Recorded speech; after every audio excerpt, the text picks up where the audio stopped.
अच्छा पूछो। एक बार की बात है, राजा अकबर व उनके प्रिय बीरबल के बीच कुछ मनमुटाव हो गया। इसके चलते राजा ने बीरबल को राज्य से दूर जाने की सजा दे दी। इस परिस्थिति में भी बीरबल ने हार ना मानी और उन्होंने अन्य गांव जाकर भेष बदलकर खेती करना शुरू किया। अब वह एक किसान के रूप में अपना जीवन गुजारने लगे।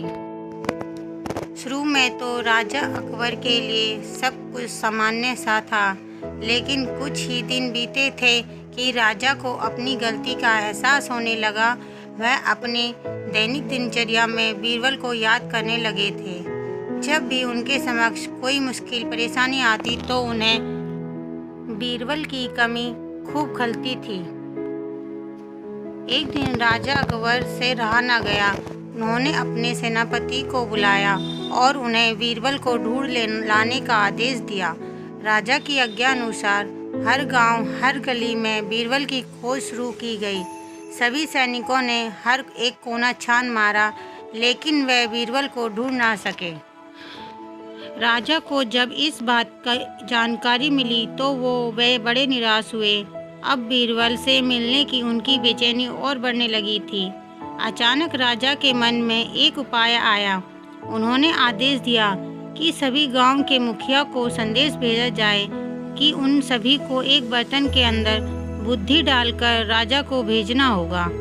जब भी इस आदेश को पूरा नहीं करेगा, उसे इसके बदले एक बर्तन में हीरे जवाहरात भरकर राजा को भेजना पड़ेगा।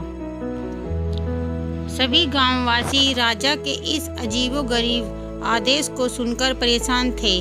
सभी यह सोचकर हैरान थे कि बुद्धि को किस तरह एक बर्तन में भरा जाए।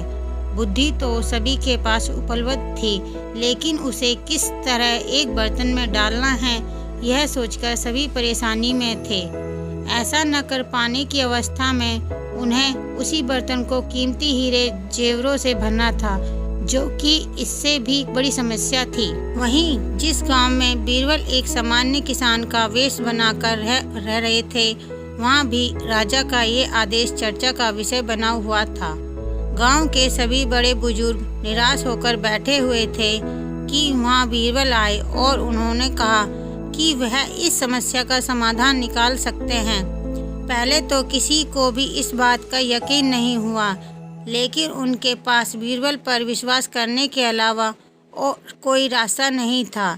इसलिए इस काम की बागडोर बीरबल को सौंपी गई। उस वक्त गांव में तरबूज की फसल उगाने का समय था।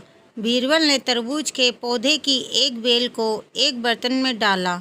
धीरे धीरे उस बेल में तरबूज का फल लगने लगा और समय के साथ ही तरबूज ने बर्तन का आकार ले लिया।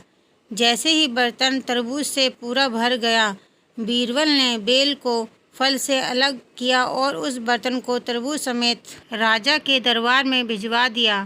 साथ में यह संदेश भी भेज दिया कि उस बर्तन के अंदर बुद्धि भरी है और राजा को बर्तन को बिना तोड़े ही बुद्धि को निकालना होगा।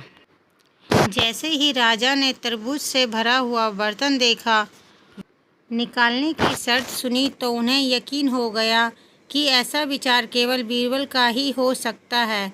उन्होंने जल्दी से अपना घोड़ा मंगवाया और बीरबल को अपने साथ वापस लाने के लिए गांव की ओर चल दिए। कहानी से सीख। इस कहानी से हमें यह शिक्षा मिलती है कि हर मुश्किल सवाल का कोई ना कोई जवाब ज़रूर होता है। हमें केवल थोड़ा हटकर सोचने की ज़रूरत होती है। दोस्तों, मेरे चैनल को लाइक और सब्सक्राइब ज़रूर कर लीजिए। Thank you. प्लीज़ मुझे सपोर्ट करो। आप लोगों के सपोर्ट की मुझे बहुत ज़रूरत है।